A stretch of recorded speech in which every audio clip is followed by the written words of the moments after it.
Fun Ideas Productions presents the Fun Ideas Podcast. This is the Slow Poisoner. I come to you from the future with these words of warning. It's a hot horror planet. It's a hot horror planet.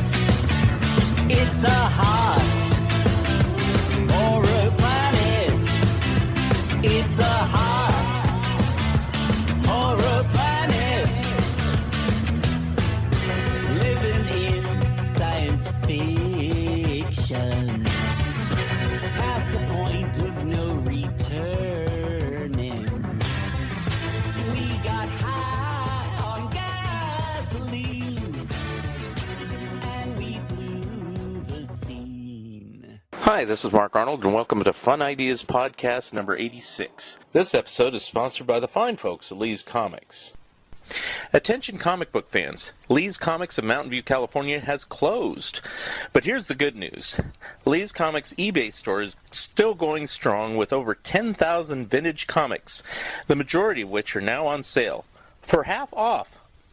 Choose from Lee's huge stock of golden, silver, bronze, and modern age comics, and specializing in Silver Age Marvel titles. You can count on friendly service, accurate grading, and quick, secure shipping backed by a money-back guarantee. To check out Lee's eBay store, go to eBay. Click Advanced Search to the left of the search bar, scroll down to Sellers, and enter Lee's Comics Inc., period. That's LEESCOMICS INC, period. Don't forget the period. Lee's Comics is shipping daily with no delays. New items daily. Mention the Fun Ideas Podcast and get a free bonus gift. Long title, Looking for the Good Times, Examining the Monkey Song One by One, by Michael A. Ventrella and Mark Arnold. A book that examines each song, gives lots of details about each song, and our own personal opinions. You can find this book on Amazon, Barnes & Nobles, and anywhere where good books are being sold. Our webpage is wordpress.monkeys.com, where you can see many of the songs and give your own opinions of them. And we will be discussing this more on Zilch.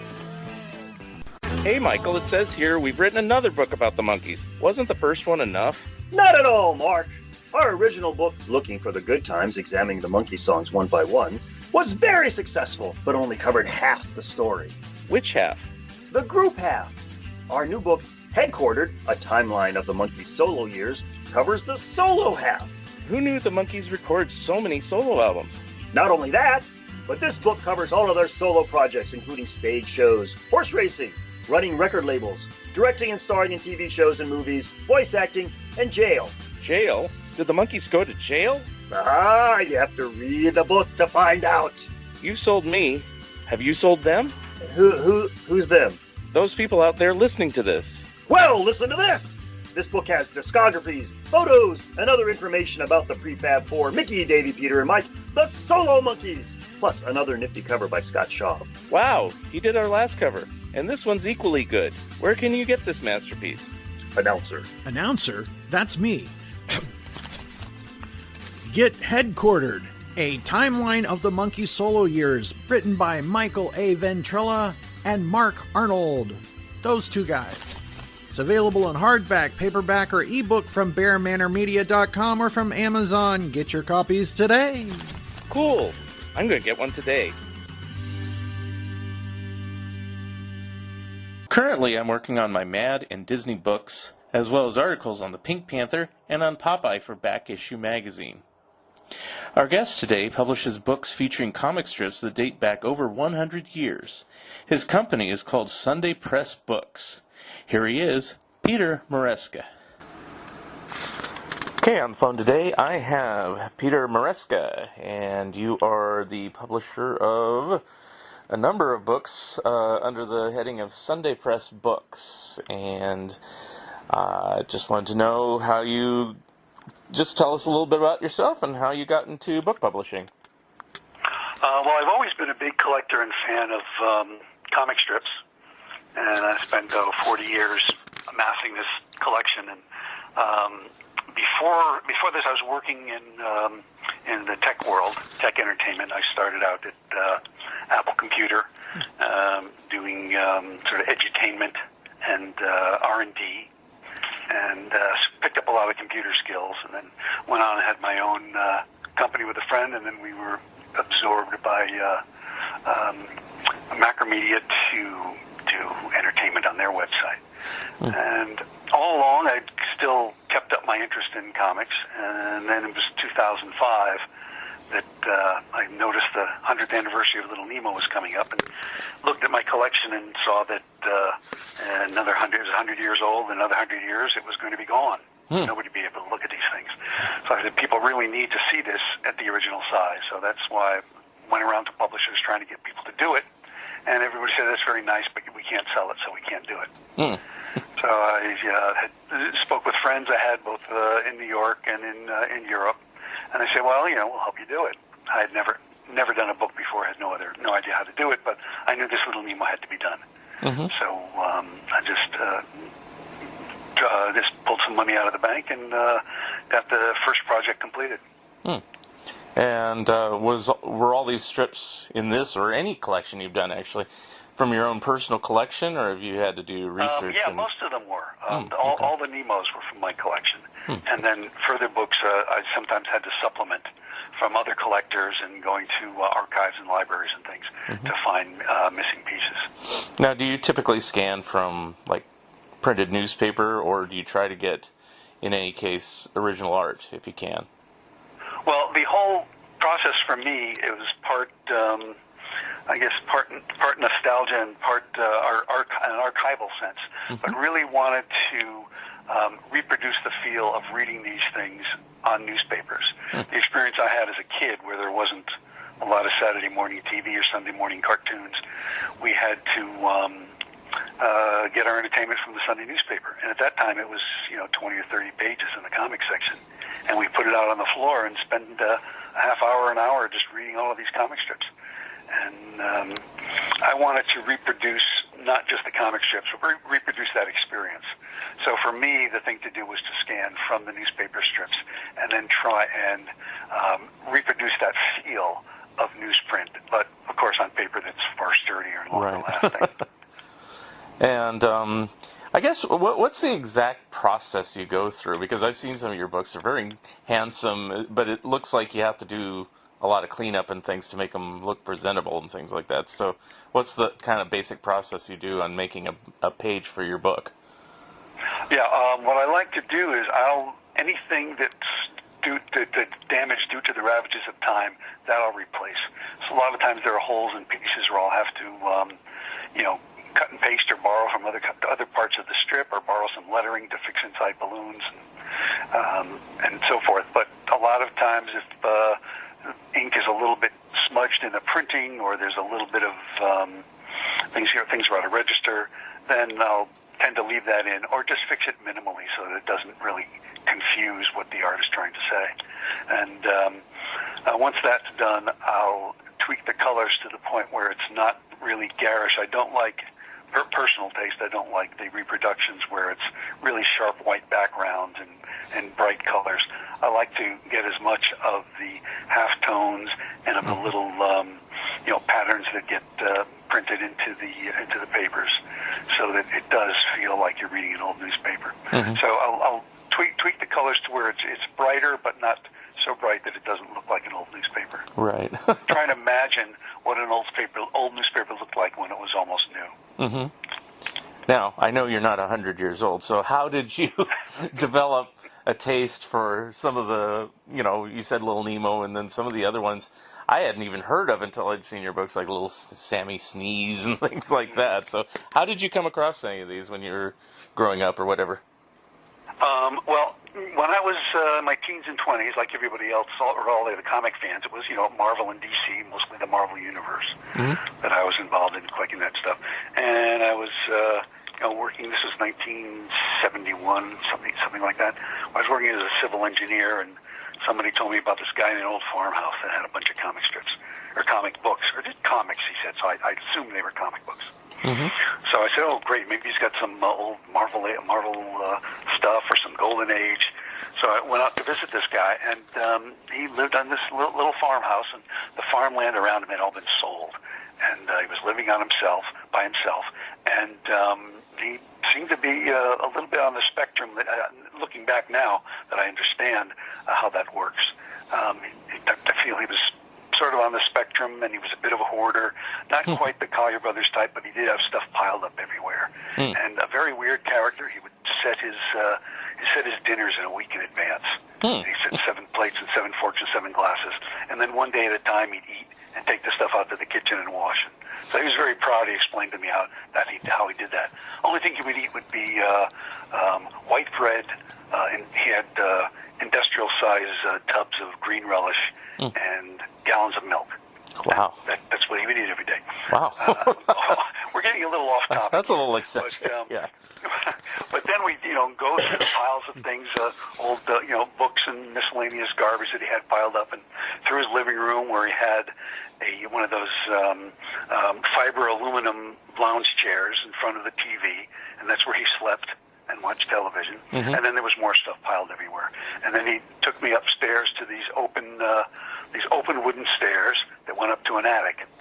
And the attic was perfectly clean, blank floors, except for piles of newspaper comics. And this guy, since he was, at the time, let's see, in the 70s, he was probably about 60 years old, which to me seemed really ancient. But since he was a kid, like about 5 years old, his dad had been bringing him all of the Sunday newspapers from New York. So there were about 5 different newspapers at the time.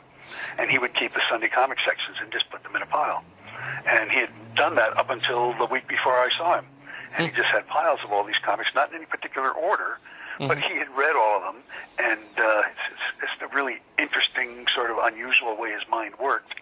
He had all the stuff memorized, so he can pull off just something out of the middle, and it was a 1932 Tarzan, and he'd say, oh yeah, this was the point where Tarzan was doing this, and this happened, and he'd put something else back and say, oh yeah, Dick Tracy, this villain was happening, and this was the story, and he had continued to read this stuff. And I probably spent 2 or 3 hours with the guy just in his attic, looking at all this stuff. And since I was a kid, in the 50s, I had remembered reading Prince Valiant and a few others, but had no idea what all of these early strips was. I had never seen the Kniff Terrys. I had never seen Crazy Cat. Certainly never Little Nemo. All these other comic strips, and now here I'm seeing them in the original size, the way they were supposed to be seen. So that was my exposure to newspaper comics, and that's how I fell in love with them. And since then, I had stopped trying to buy the old model comic strips and concentrated on filling in blanks of these old newspaper comics. A lot of comics were not appearing in the New York City papers. So a lot of things I'd missed, like Buck Rogers and a few other strips and Captain Easy, major strips that really weren't, the early versions weren't found in New York. So I spent a lot of time trying to complete collections and finding those. But yeah, it's and then I just fell in love with them, seeing them the way they were supposed to be seen. And I guess this is probably all the books that you've done are probably just like a small sampling of what you probably have in your collection, right?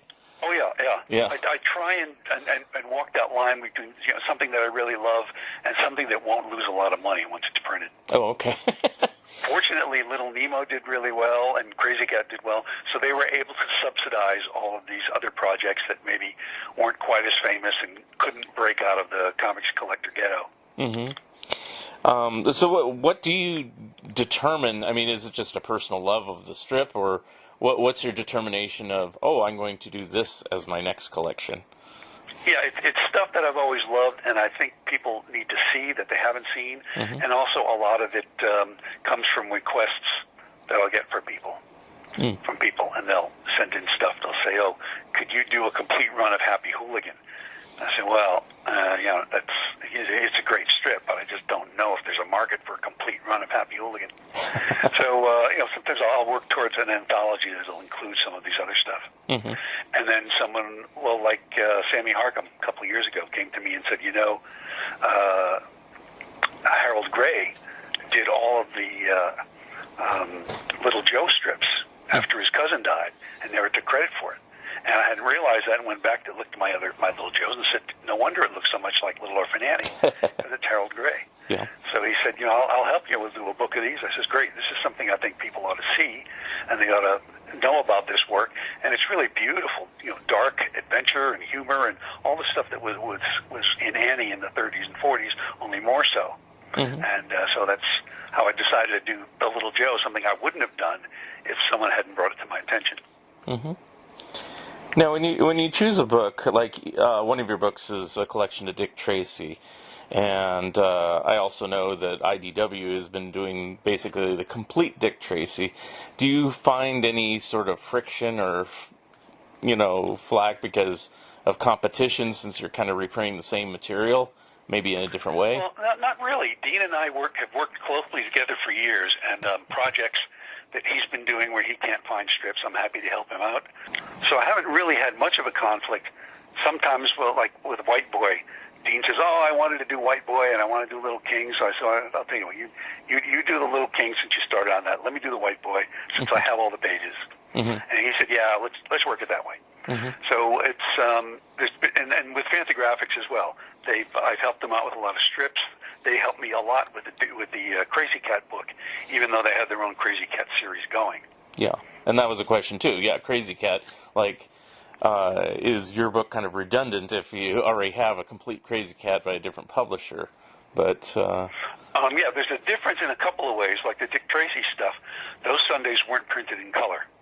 True. So I said, well, I don't know that I can do a market of doing a complete run of the color strips, but let's just go decade by decade and pick several great stories that run about 50 pages, mm-hmm.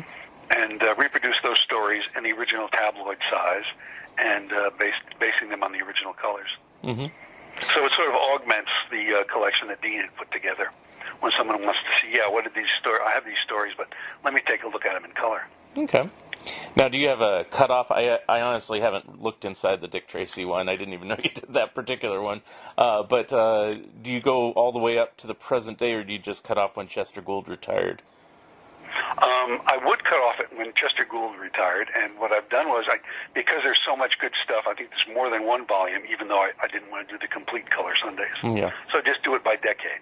So I did one of all the best stories of the 30s, and then I'm working now to pull one together on all the best stories of the 40s and reproduce 4 or 5 of the good stories in full tabloid size and color. Okay, so you're not done with Dick Tracy. There's more coming. Okay.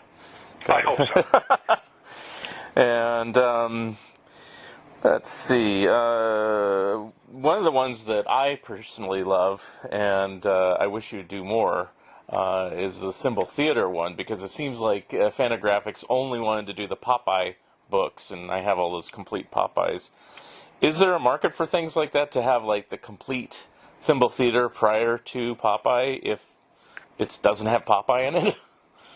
Well, I was a little concerned about doing a complete run of these, just for that reason. The Popeye book did so well because of the crossover, because everybody knows Popeye from animated films and comic books and TV shows and cans of spinach and chicken and all sorts of other things.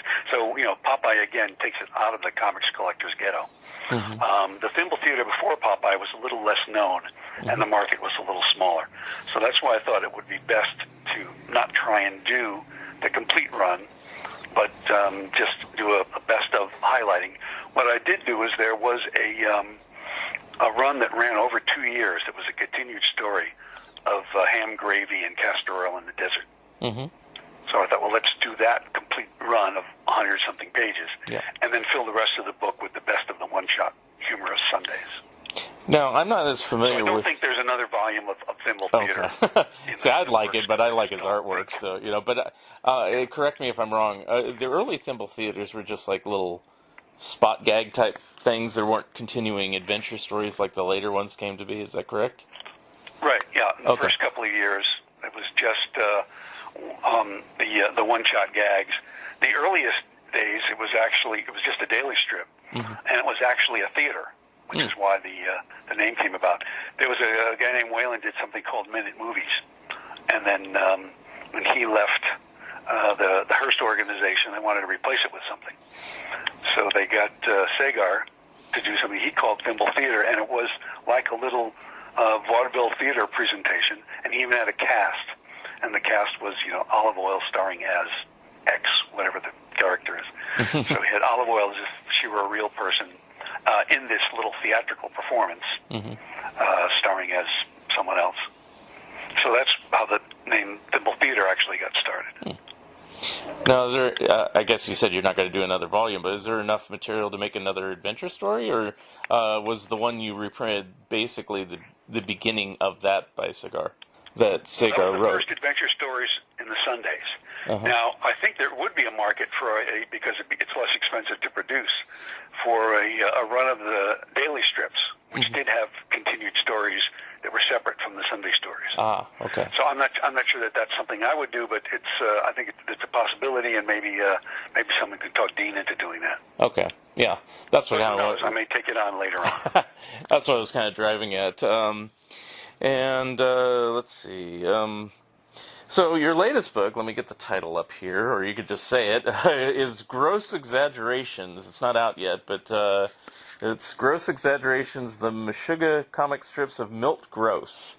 Now, I was somebody that wasn't familiar with Milt Gross at all until Craig Yo did a Milt Gross book that reprinted a lot of his comic book work, and I go, oh, this guy's kind of an interesting artist.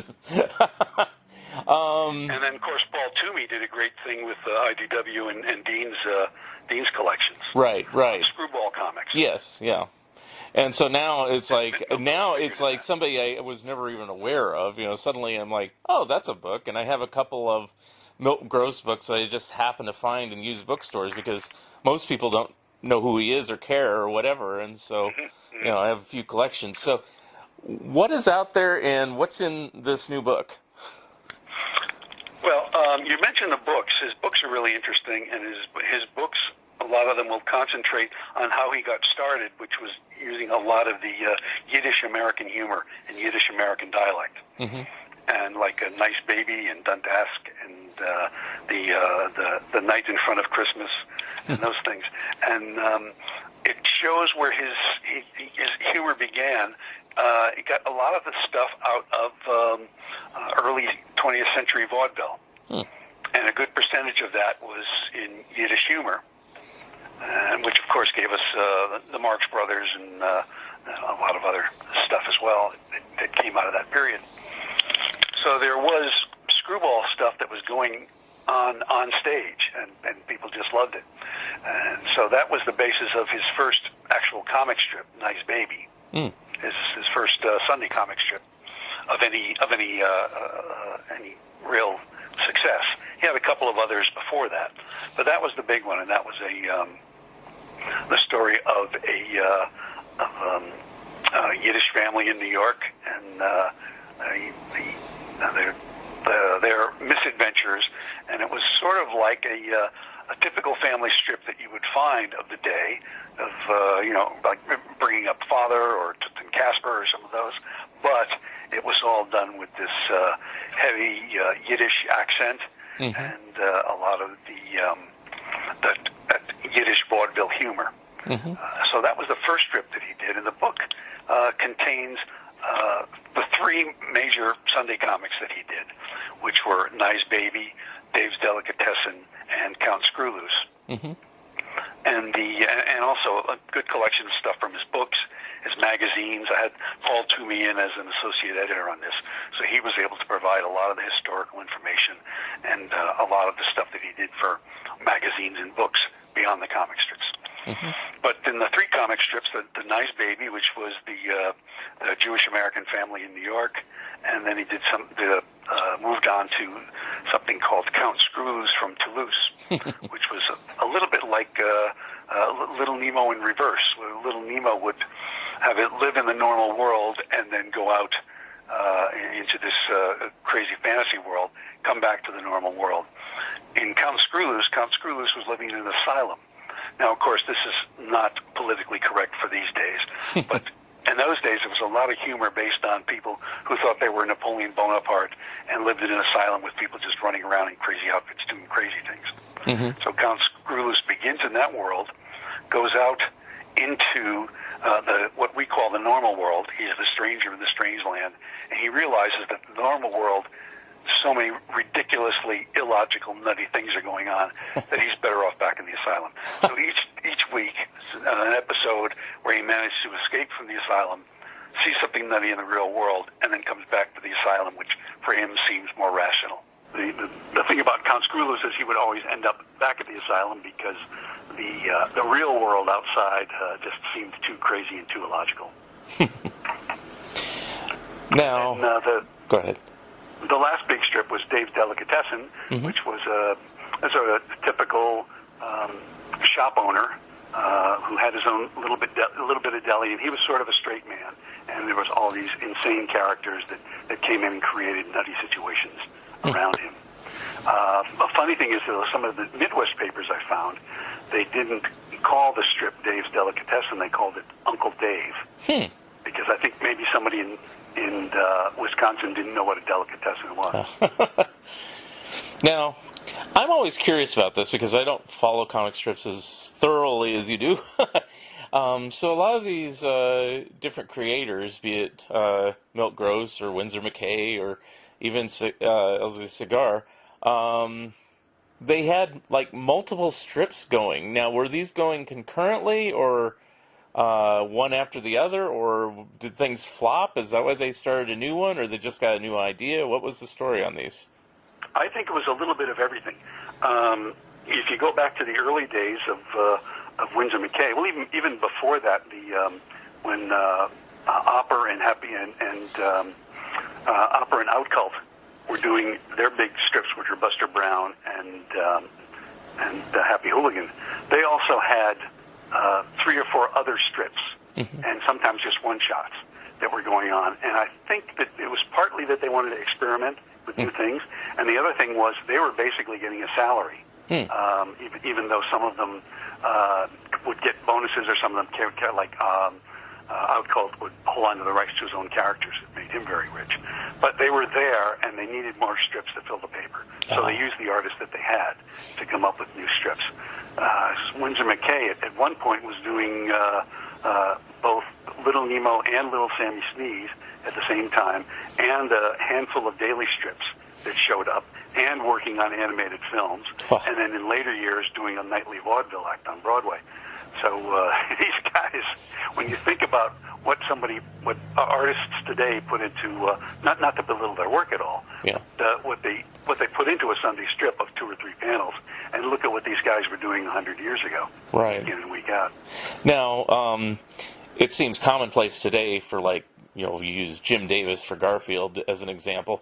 He'll have a huge staff, and who knows if Jim Davis even draws Garfield anymore. These people have huge staffs back then, or is it basically them by themselves, and they wrote it, drew it, inked it, penciled it, everything all themselves? Yeah, the earliest days, they were pretty much doing it themselves. As you got into the teens and 20s, a lot of them had assistants. Okay. I know that certainly Bud Fisher had a lot of people working on it. There were rumors that George Harriman was working on Mutt and Jeff at sometimes. So it's hard to say, but as you got into the 30s and 40s, many of them had assistants helping out with lettering and filling in backgrounds and stuff. The only modern person I know, there's probably plenty of them I know that Patrick McDonald does all his own work. Schultz always did all his own work. Right. Never had assistants. Right. Yeah, but, and when I was a kid, it's like you think everybody just does the one thing, and then you find out later, oh, Al Cap didn't do all this himself. Now, sometimes there's a little flack about that because it's like in the comic book world, of course. It's like Bob Kane acted like he was doing everything with Batman, and then it turns out he had Bill Finger and a bunch of other people. Right. So it was similar in the comic strips, particularly with Al Cap. Right. We had Frank Frazetta and probably 3 or 4 other people that were either doing pieces of the strip or just working off his layouts and doing the whole things. But was there any flack from the public or anything like that? Or nowadays I don't think anybody knew the difference. Okay, yeah. I don't think they paid that much attention to it. It was it was like you get a TV show that you like, and you don't really care if one person directed it one week and somebody else directed it the other week. True. Okay.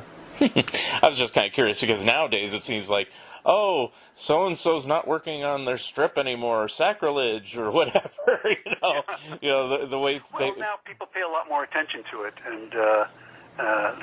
than they did back in the 50s. Right, okay. And, let's see. And, so... I was going to ask you one more thing about the Milt Gross book. You said that there's certain things that might be considered like politically incorrect in the book and things like that. With this or with any of your other books, have you ever received any sort of flack saying, "Why are you reprinting stuff like this?" I haven't really, although I've heard some stuff indirectly. I know the guys at the Berkeley comic shop. People complained because they had posters of Little Nemo up with the Impy character, which was probably the least offensive of a lot of the stuff that was going on in newspaper comics at that time. But there are people who are bothered by it, and what I do have is I'll have a disclaimer in the book that talks about the importance of not throwing out the history because now it offends people, and so people have to be able to take a look at it and understand where it fit in with the popular culture of the day. I think Art Spiegelman said if we threw out all the offensive material in comics, there'd be no comics history at all. That's true.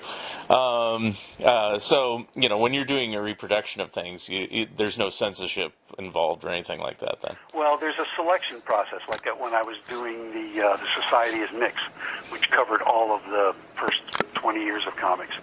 And that's when the stuff is really the strongest and the most offensive racism.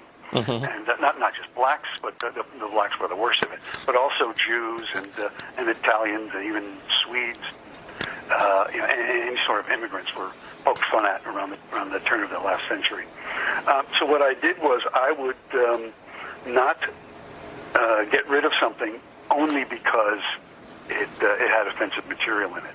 But if there was something that I found that had no real redeeming value to it, was not particularly funny, the art was not particularly classic or important, and it had really heavy, strong racial overtones, then that would enter into the mix. And when I was trying to make a decision as to whether to put something in or not. So the Society's Mix does have a lot of overtly racist material in it, but there's a disclaimer that explains why, and also I felt that it was important enough that it did have some redeeming qualities to the strip other than just the racist images. So that got included. Got it, okay.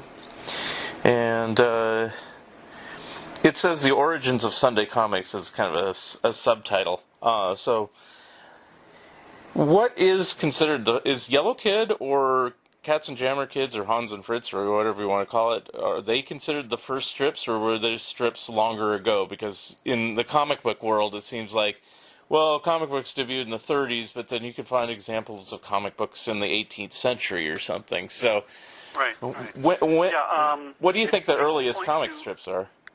People point to Yellow Kid.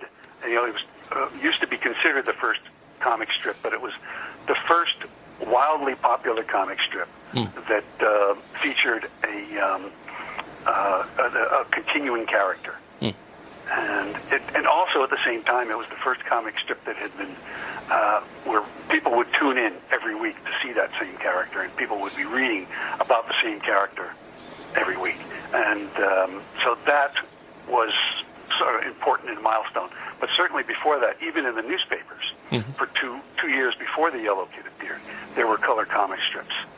But they were only like one-shot deals, and they came mostly out of the editorial cartoon comics and one-panel comics in various magazines that had appeared in the late 19th century.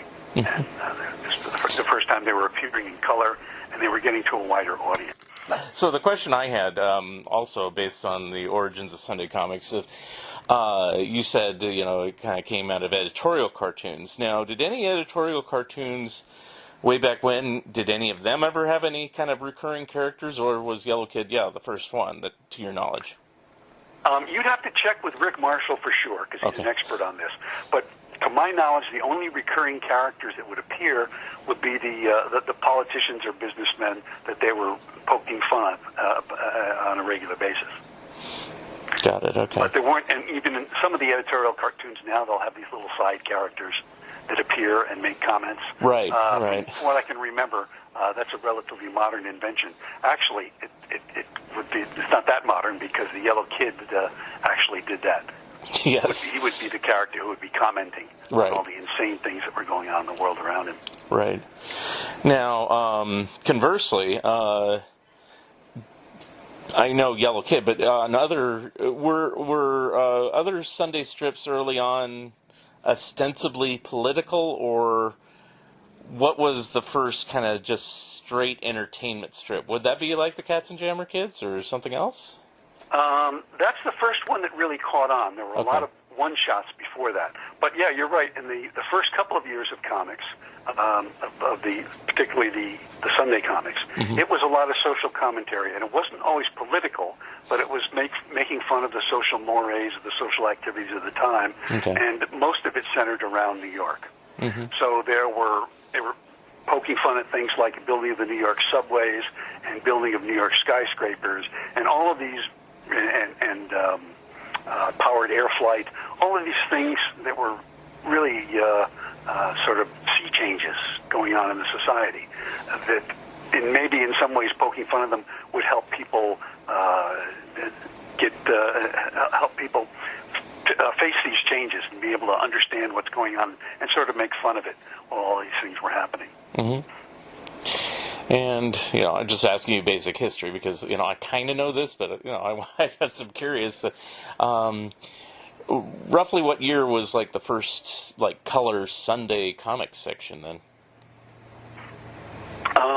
I'd have to get the exact years. I might be off a year or two. Okay. But it was, I think, about 1893, where 1892 or 93, there was a magazine called in France called was it Paris Journal Petit Journal?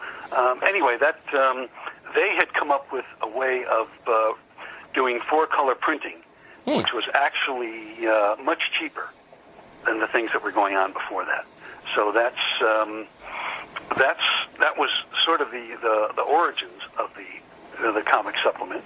And a lot of people think that it was started with Joseph Pulitzer in the World, but actually it was the Chicago Inter-Ocean, and there was an editor there at H.H. Colesat, and what he did was he had been to Paris and saw this magazine, and he decided he needed to take it back and use it in his Chicago newspaper, and he created the first color Sunday supplements. And there were there was a little bit of comics that went on there and humorous illustration, but a lot of it was to promote his political ideas. So he would have local politicians with nice color illustrations of these people. And then it was Pulitzer who had seen the Inter-Ocean and said, I could use this to really bring some excitement to the comic strips that I have. And so he then created the World Color section and the funny side, and that's where the Yellow Kid first appeared, and how it really, and a lot of the other early comics by Outcult and other people, and that expanded from there. And then it was, of course, Hearst came in and saw what the World was doing, and said, I can do that a lot better. And so he went ahead and stole all of the artists, the great artists, away from Pulitzer. Just like that scene in Citizen Kane, which was the life of Hearst. Where he was looking at the Hearst masthead and the little photo of all of the people. I mean, the other newspaper, the rival newspaper, and all the people they worked for. And he said, that's why the paper's good. So he just went ahead and hired away all of those people. And that's essentially what Hearst did with what you saw in Citizen Kane. Was he hired a lot of the great writers, and along with that, the great cartoonists that were working for Pulitzer, and had them work for his own newspaper in New York. Now, a lot of these cartoonists, you said earlier that a lot of them were on salary. So did they do other things like spot illustration and other stuff that had nothing to do with comic strips? They did a little bit. I've seen a little bit of it. I don't know to what extent. The thing that was related to the comic strips that was interesting is a lot of these strips would have unique logos each time. And so the logo would be like a one-panel comic strip on its own. And sometimes that logo would be done, like in the case of the Katzenjammer Kids, would be done by the artists themselves, but other times they'd have staff artists that were working for the paper, like particularly for the Hearst papers, to do those top logos. So you'd see a Katzenjammer Kids page, for example, that would have the big Katzenjammer Kids for the bulk of the page, but the very top logo would have a one-panel gag in it, and maybe that was T.S. Sullivan, or maybe it was T.E. Powers, or someone else that had done a cartoon that would act as the top panel for that. So very often the top panel had a different comic artist. Okay. And that was someone who had been working on staff in the paper. Mm-hmm. And also, to your knowledge, is any of these people doing double duty as writers for the paper, or were they just artists? Yeah, not to my knowledge. Certainly the early days, the creator was doing the writing and the drawing. Now, I don't know to what extent he would borrow his gags from other people or write everything on his own. Certainly McKay did everything on his own. But I think most of them were either coming up with their own gags, or they were, they would have friends or associates that would suggest gags for them. Right. But I'm also meaning, did they do double duty as writers for the newspaper, like actually writing text as well? Right. Yeah. I don't know how many of them would actually do like text features for the paper. Aside from the comic strips, it was probably done. Again, our friend Rick Marshall knows a lot more about those sort of cross-pollination than I do. Okay, I'll have to get a podcast interview with him. Yeah. If you want the earliest comics and illustrators, Rick's a great guy to talk to. Okay, I know I'm a Facebook friend, but I'm not sure if I've really had any conversations with him. So let's see. What else can I ask you? Well, all of these books that you did, or most of them, I mean, they get nominated or sometimes even win Eisner Awards. I mean, it's like, was that always a goal in mind to do smart looking collections, or it just happened to be the luck of the draw? Well, it wasn't a goal to try and put it together so you'd win an award. I didn't even know about the awards when I first started. Mm-hmm. I just got, an email from someone, and I said it had an award, and then I got an email from someone for the Harvey Kurtzman Awards, saying that they had put the Little Nemo book in, and then somebody else said that I had won, and old friend Robert Bierbaum was there and accepted the awards for me. So, initially it was just, let's make some nice books that I think people need to see. And fortunately, people who really appreciated this stuff and wanted to see that this stuff got some recognition, the things got nominated for awards, so that was nice. Mm-hmm. As far as the Eisner Awards every year, I think there's two reasons for that. The first is that they are really fine-looking books, and that's not just because I do a good job scanning, but it's also because of Philippe Guilmetti, who's my designer in France. Oh. And he was there right from the beginning. He was the guy who said, bring your pages over, and we'll get together for a couple of bottles of wine in a long weekend, and we'll make the Little Nemo book.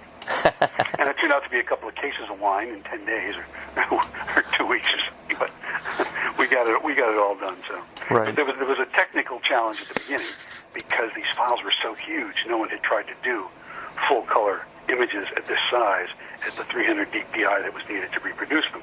Mm-hmm. So the software wasn't up to it. It was continually crashing. So it took us forever to put the stuff together, but we didn't want to compromise. We knew it had to be what it had to be.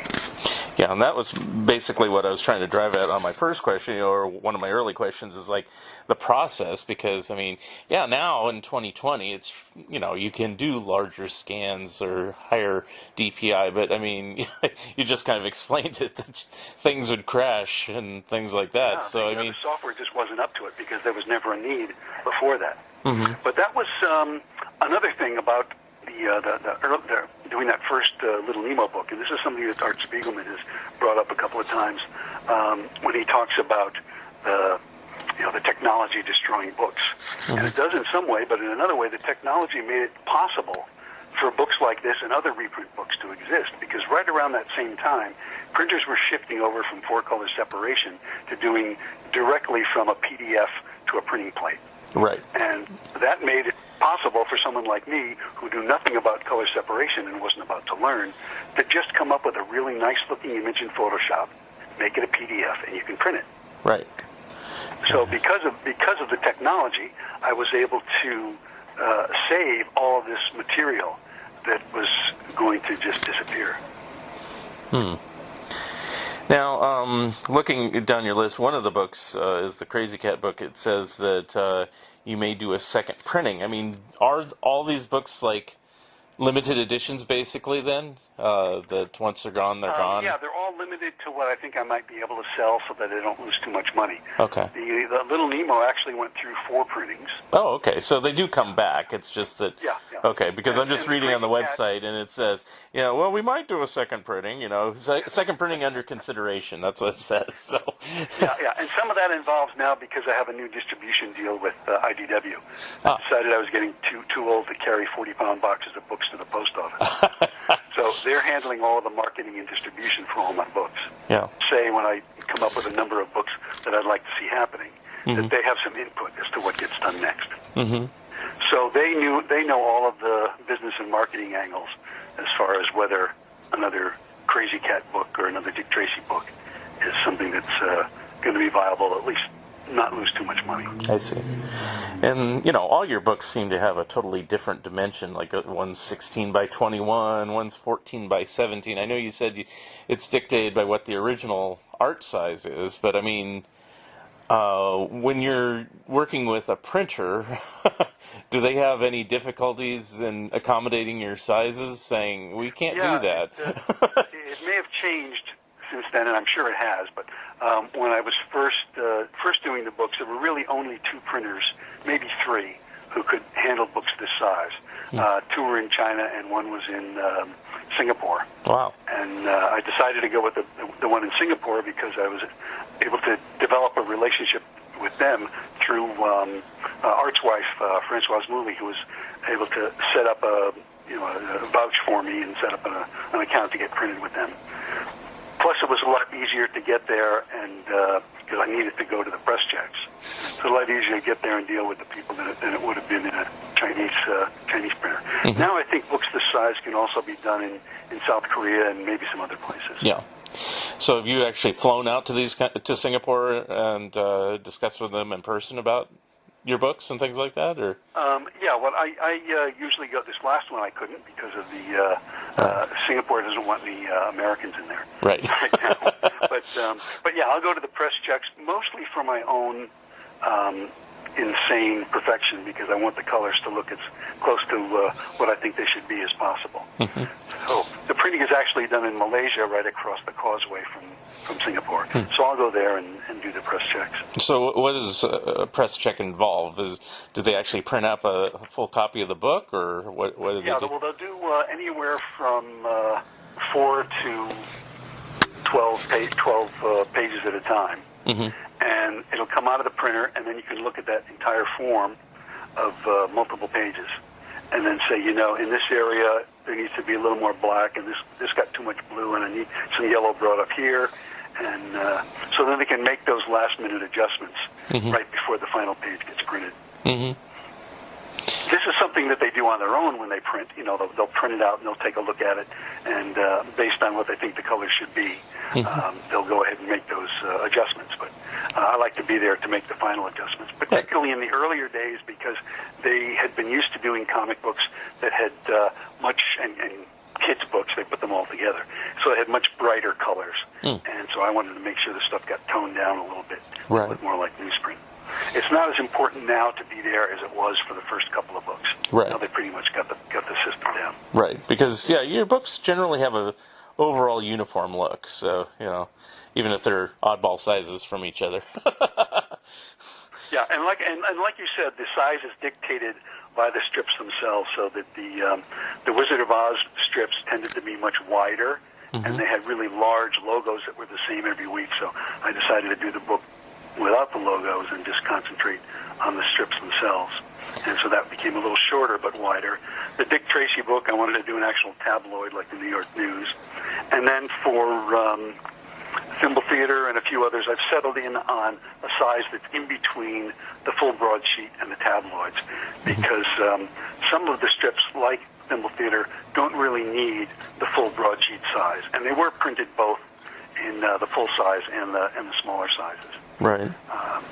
But the earlier books, you really have to have the full broadsheet size, because the art is so detailed and the text is so small that, like the Lionel Feininger stuff, the other reprints, you need a magnifying glass to read the text. So I felt that book, particularly with the Lionel Feininger stuff, really needed to be printed in the full broadsheet size. Right. It looks like 16 by 21 inches is the largest size you do. So. Right. Yeah. Is there a maximum? And since then, people have done larger stuff, like Scott Dumbier's artist editions. Oh yeah, yeah. The original size, like the original size of Will Eisner's artwork. Stuff, it's probably 20% bigger than my books. Now, do you have a maximum of pages? Like the Sundays with Walt and Skeezick, it says it's 96. I'm just looking at the Crazy Cat is 160. So, is there a problem with too many signatures or anything like that if the book gets too thick? No, I mean, there's probably a limit when you've got a large book of about 200 pages before it starts to, like twist weird on you with the binding. Especially since what I like to do with these books is have a binding that opens flat, so that you don't get that deep curve in between the pages. And again, it's all to duplicate that experience of reading a large newspaper page flat on the floor or on a big table.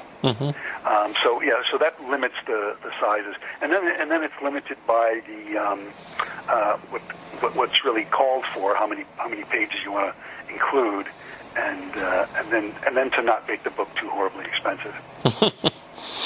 And I guess that's another thing. I mean, is it? How do you dictate the price? I mean, is it by how many pages? By how big is it? Basically, or part of it is what it costs to make, and the other part is what is the perceived value and how much can you charge. Right. And I don't know that even though it would make more sense to something like the Thimble Theater to charge $100 on the book, I'm not sure that I'd be able to sell enough copies at $100, so I like to keep the price lower. But then again, moving forward, that's going to be a decision for the professionals to make. Right. I really don't know anything about, or very little about, the marketing and the distribution and what the price points are and so forth. Right. So it's all, coming out of my imagination. Now with the people at IDW who really know the business, I can look to them for some advice on price points and page size and things like that. This is just a dumb question, then I have a couple other questions. Is there a reason why Sundays with Walt and Skeezick had to be called that as opposed to Gasoline Alley? Is it because Gasoline Alley is still published? No, it's not a dumb question at all. At the time, I had contacted the Chicago Tribune people and went back and forth with them on getting some rights to do the strips. And this is actually, after Little Nemo, I'd gotten a call from Chris Ware, because I was trying to decide what to do next. Right. And Chris said, could you please do a Walt and Skeezick's book? I'd love to see it full size, and I'll design it for you. And well, you can't really turn a deal like that down. So I went ahead with him, and I wanted to use the Gasoline Alley title because it's a trademark that's owned by the Tribune Company.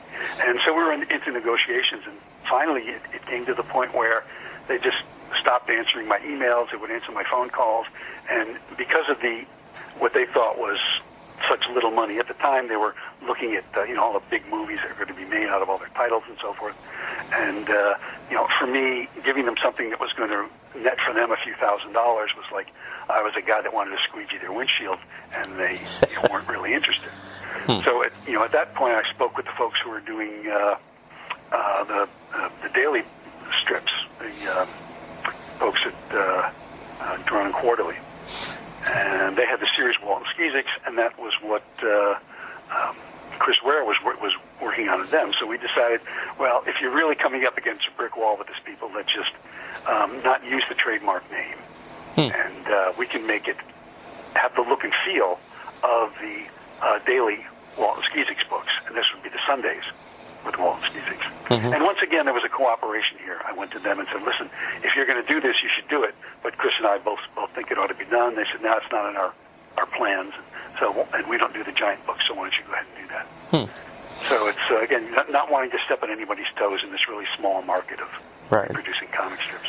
Now, in some of the other books, I mean, Dick Tracy, of course, is still being published. And did you have any issues with that, or you just get all the clearances like you need to? The Tribune people have done a big turnaround when they realized that it's to their best interest to not only keep the trademark names on these books, but also to keep the fans rolling, and it's good for their overall business. Right. So the folks at the Tribune have been really nice, particularly this and other things. And what they decided was, it's not enough money for us to worry so much about.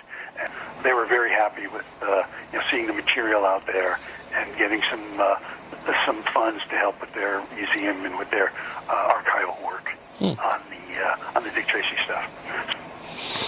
Now, this will be kind of a two-part question because it may not be the same answer. So, what projects are you working on next after Milt Gross? And do you have any dream projects that you'd like to do, even if it didn't make money? It was just something like a personal thing that you'd like to do. Yeah, I'm not sure there's anything left that's going to make money. Okay, fair enough. There's a couple of things I'm working on now. I'm working on a book that'll be an anthology of all of the great female comic adventure strips from the 30s and 40s. So things like Connie and Brenda Starr, something like Deathless Deer, Flying Jenny, Invisible Scarlet O'Neil. A lot of this stuff that, excuse me, a lot of people haven't heard of, but I think it's good enough and they ought to see it. So that's in the works, as well as a collection of the Gumps adventure strips. Oh, cool. Now, the Gumps is something that went on for 50 years, and I don't know that anybody's going to want a complete collection of Gumps. However, when the creator was still when Sidney Smith was doing the first strips, there were some great entertaining family strips, but there are also some of the first really extended and beautifully drawn adventure comics. So what I'd like to do is do an anthology of the Gumps and include all those great adventure stories. And for people who are familiar with Bill Blackbeard's Smithsonian books, that featured a couple of images of the really great Gumps adventures. Very cool. Now, you tend to pick older strips, probably with good reason. You said that you like preserves the oldest stuff because in 100 years it'll be gone. But any plans to ever do any more contemporary stuff, like, say, a collection of early Dennis the Menace Sunday strips, which isn't that current, but compared to other stuff that you're doing?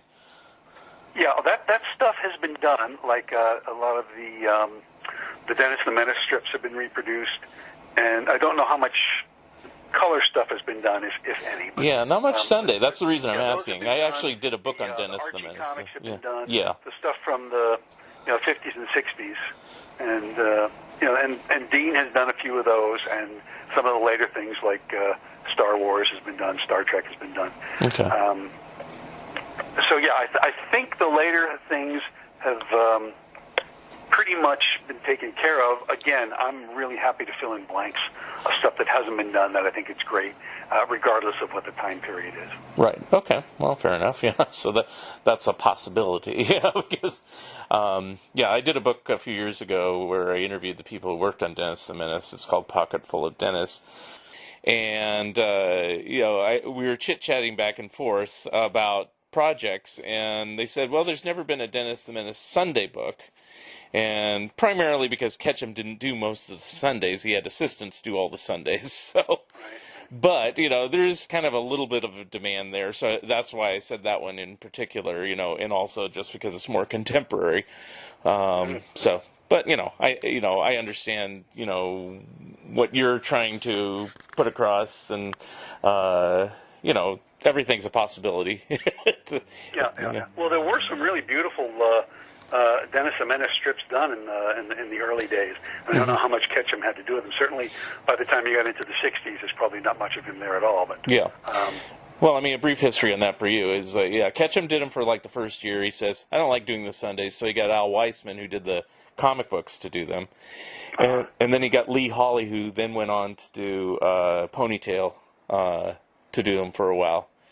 And then it was a number... I see some similarity there, yeah. Yeah. And then the 60s and 70s is Bob Bug. And more recently, it's been Ron Ferdinand since the 80s, so, But, it's the earlier ones, because everybody in the comic book world likes the Weisman art, and he did a lot of those comics, and they're kind of MIA, missing in action, so I was just kind of curious about something like that. So, any other final thoughts about upcoming projects or Milt Gross? And also let us know how we can get a hold of you or your books.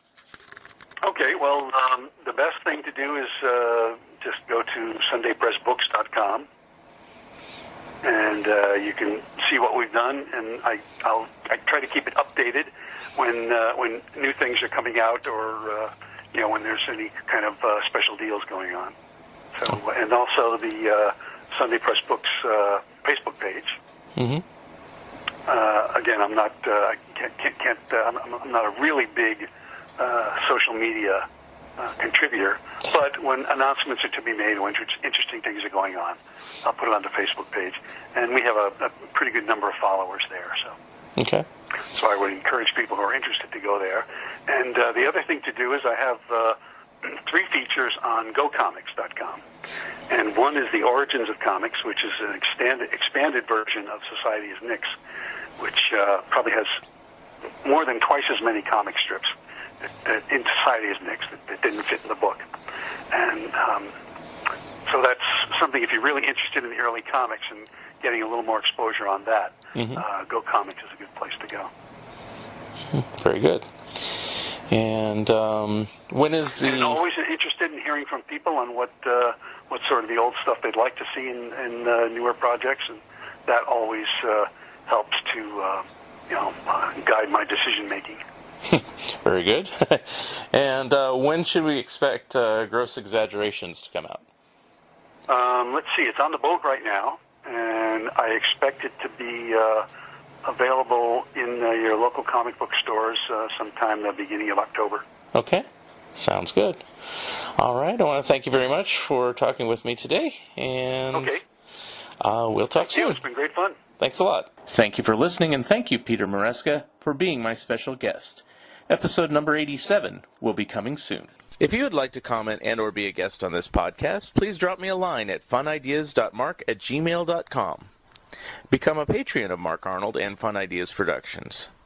If everyone listening just contributed $1 a month, that would be a tremendous help in continuing the production of my books and this podcast. Also, subscribe to my YouTube channel. The opening and closing music for the Fun Ideas podcast is provided courtesy of Andrew the Slow Poisoner Goldfarb and is used with permission. This has been the Fun Ideas podcast. This is Mark Arnold speaking. This episode is copyright 2020, Fun Ideas Productions. Thank you, and good night. Headed home to a cardboard hut with duct tape doors. At the price I'm paying, be glad it isn't yours. Now get up, Crab Mountain, get up. Crab Mountain, get up. Crab Mountain, get up. Crab Mountain, get up. Crab Mountain, get up. Crab Mountain, get up. That mountain of crab. And don't fall back. Don't fall back. Don't fall